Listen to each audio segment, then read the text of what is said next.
Salamat sa enerhiya nyo lahat. Tingin ko, sapat na panahon para gawin na rin yung parte natin habang nandyan yung enerhiya ninyo. Kulong na yan, mga kurakot!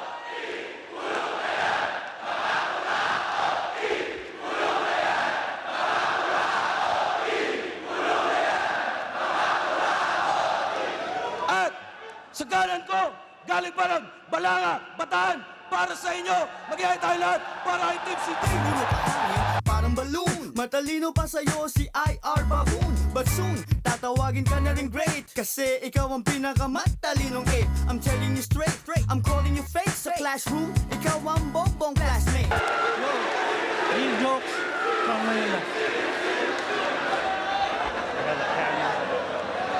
At sa kaliwa naman, Dasmariñas, Cavite, represent para sa inyo. Pagpapalik, mag-ihay tayo lahat para kay Mod. Palpak, lahat ng nananalisod. Maagang tumalinot, nagkagulang tumbatibot. Hinasa pang unawa ng hindi basta mabilog. Pinalawak pa ng mga eskenita na makipot. Mula area 1 iikot. Dala ang mga aral sa malikot. Malikot na isip, hilig mga likot.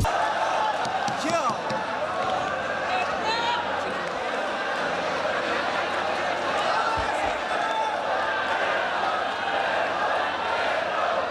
Shoutouts Real Jokes, shoutouts High Minds, shoutouts Hype Beat, Black Manila, Crown Manila, Linya Linya, RX Banda, Rapolo, Dark Horse Clothing, Meek and Chill kahit na yung isa.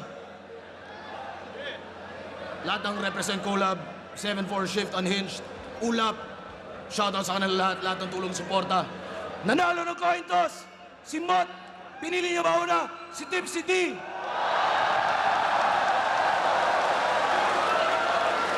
Pakinggan natin, unang banat, 2 minuto. Team CD, pakibaba yung mga camera.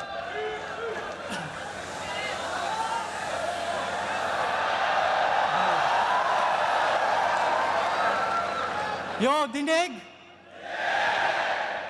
Yo! Team CD versus Ginoo sa aking kanan. Magpakilala ka!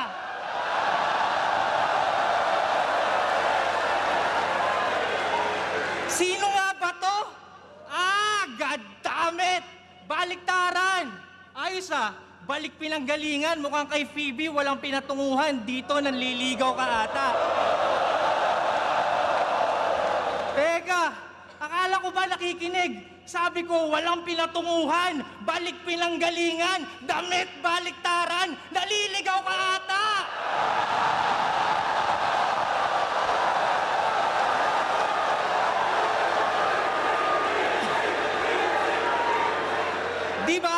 Di ba taga doon ka sa Mailigan na pag nag-host ay pahinto-hinto?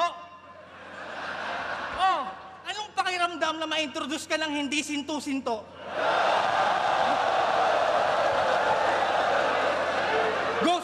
Ghostwriter ka raw sa kabilang liga. Ikaw daw sumulat ng baduy nyo na intro. Noong una, di ako naniniwala na makakaya mong gawin.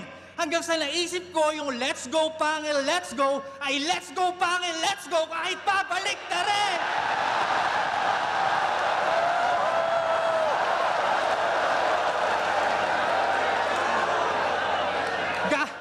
Gago, wag mo akong babalik na rin! Ipinagsigawan pang inatrasan ko siya sa harap ng mga tao na para bang ako pa ang hindi pa nakakaranas ng talo. Di ba? Bakit ako aatras? Hindi naman ako undefeated. Wala rin akong title. Kita nyo ba yung difference? Sinungaling, mas may bayag pa sa'yo nung undefeated si Sequence. Gusto mo pala akong makalaban, bakit di mo ko hinarap nung quarantine? Ngipin sa ito, gusto, ngipin tipsy, ayaw.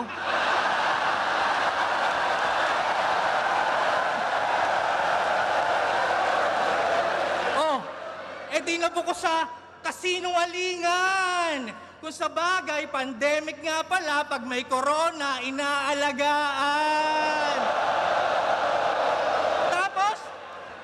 Tapos, sinabihan mo pa si Apex na pagkasuntok, tatakbo siya ka mga asar. Gago, pati sa pagbibintang, baliktaran, kaya sarili ang sapul. Eh bakit nung kinall out mo ko kay Sayad, bigla kang nagtago sa Liga ng Gasol?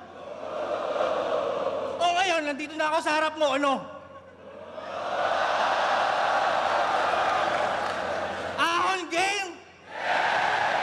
Higante laban sa Unano na naman malamang ang bida sa senaryong ito. Buti na lang baliktaran ang kaganapan nitong ating tagpo. Sana una pa lang iyong natunugan na sa marka ng iyong noo. Sa senaryong ito, si Gulayat naman may kalasag, tirador at bato. Sana malinaw detalye nakuha mensahe ng gusto kong ipabatid.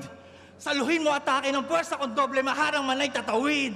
Panoorin kung paano tumalsik ang Unano sa tugatog ng himpapawid. Ngayong higante na ang may estilo ng apo ni David.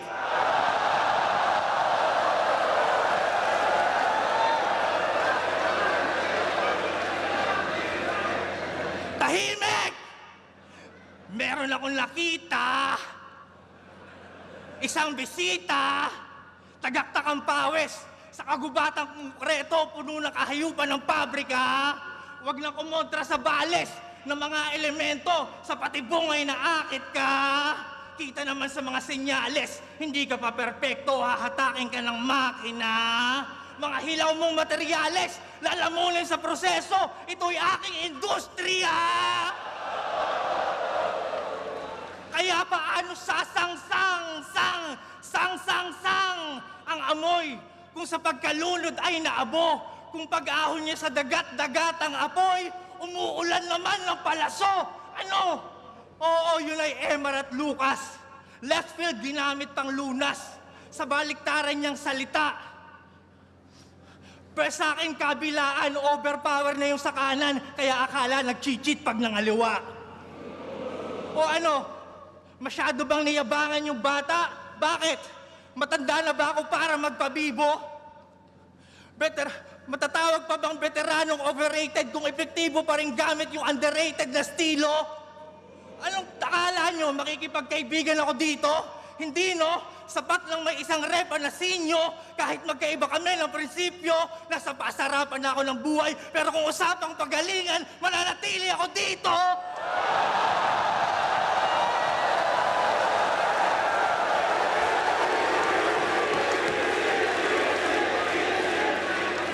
Pinapaalala ko lang, ito'y liga ng pahusayan, walang pabo-pabo rito. Tangina, tignan yung itsura, round 1 pa lang mukhang gusto nang ipabito. Malas mo, wala si Phoebus dito!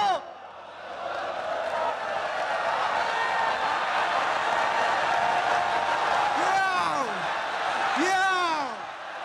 Rinig! Malinaw! Gen! Daming gustong makituos. Laman ako ng hamunan. Kinukulit nila si boss na gusto ko matalo yan. Dinadarag nyo si Mot na yung postura humble lang. Di nga ako umaasta na Diyos, ang gusto ko yung tao lang.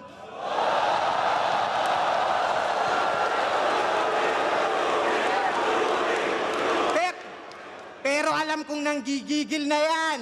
Sa dami ng nag-aakala ngayon ako maiisahan. Yung poster ng ahon, di nyo ba naiispatan? Kung wala yung pari ng tugma, paano ako mabibinyagan?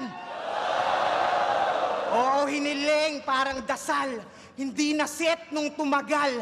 Nagkasakit yung ghetto priest, ang pumalit yung may kapal. Puta, ang laki ng chick! Parang chubby lang na hoe. Ito'y breathtaking nga na show. Nakikipag-ubusan ng hangin laban sa mukhang laging nakablow. Hindi. Pero sabi nila, alanganin daw. Pues di ako magpapadarag, iho. Ano ba advantage niyan, yung mga rich na estilo? Ako simple bumitaw, sumasapak yung maiksi ko. Kung gusto mo ng punchline count, tarabakbakan tayo rito. Palalawlawin ko yung pisngi mo. Hanggang sa huling round, ito'y Pacquiao kay Margarito. Ito ba yung mahilig manlait ng height dito? Tas ine-expand para sa scoring mula kay Sequence, Poison, M-Site. Talagang nilait niya ng all-in. Pag may nag-i-standout na pandak, tingin mo agad doon, annoying. Baka nai-intimidate ka lang ganyan pag ang laki mong bonjing. Ano kung mas Ano kung mas malaki to sa akin, ako'y di nababahala. Ubusan ng hangin, malaaden, talagang di magpapabata. Tangawag ka tumingin sa iksi tsaka sa haba. Kasi di man umabot sa pisngi, tangina sa leeg ang tama.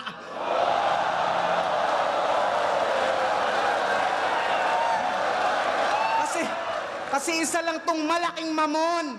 Matigas lang to kunyari. Nung kinall out niya ako noon, halatang supot pag-uugali. Kasi nung nagsalubong, biglang may punto ng pagbawi. Para sa hype lang, tol, nakayuko pa ng bumati.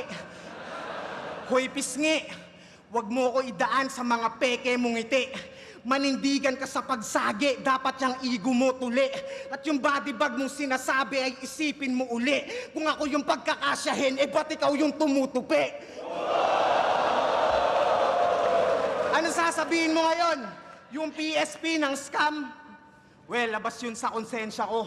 Basta kahit saan gumigera to. Ikaw nag-iba, eksena mo. Biglang na-raid sa pasugalan, illegal din pinera mo. Pero nagparapol ka lang ng sasakyan, ako sinugal ko, karera ko.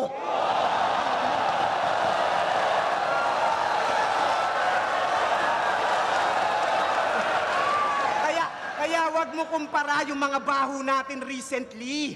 Pumasok lang ako ng PSP, ikaw pinasok ka ng PNP.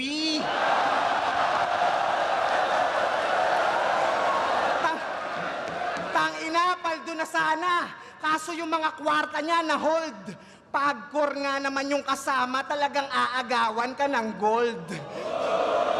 At yun din yung mga panahong hiningi kita subalit mas piniling lumugar. Todo iwas kasi issue niya mainit popular. Sige, konekta mo kay Pibus mga tira mo. Total, pareho lang hindi makita nung nasira sa sugal. Pero makalipas ang ilang taon, bumalik yung Tipsy D na classic. Habang yung PSP ko tragic, napa-call out aba magic. Biglang nagbuhat bangko nung ako na yung nasa hot seat. Pero di ako tumanggi kay Arik. Wala akong balak magpahulas, handa akong sumabay sa tungga. Kahit sariwa, mga sugat, mga galos at pasak, maluba. Handa akong humarap sa kutsa. Samantalang yung daga na mutla, hinanapan muna ako ng butas bago lumabas sa lungga.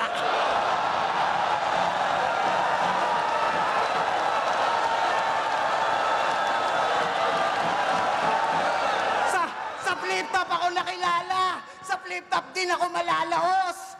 Yan ang drama niyang binida bago niya pa ako nun hamunin. Nung napansin niyang humihina, tsaka lang naisipan na habulin. Kaso kumagat sa pain yung daga, kala niya easy na talunin. Pwes kung sa PSP ako nasira, sa flip-top ko aayusin.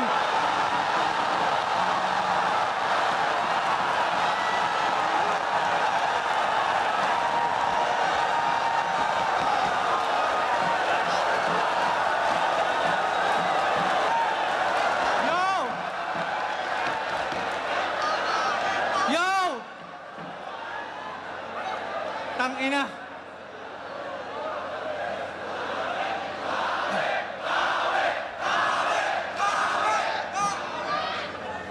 Tanginang kabaklaan yan. Dapat dito pinapakantot ng sobrang gory. Sa PSP gumawa ng kasalanan, sa flip-top nagsosorry.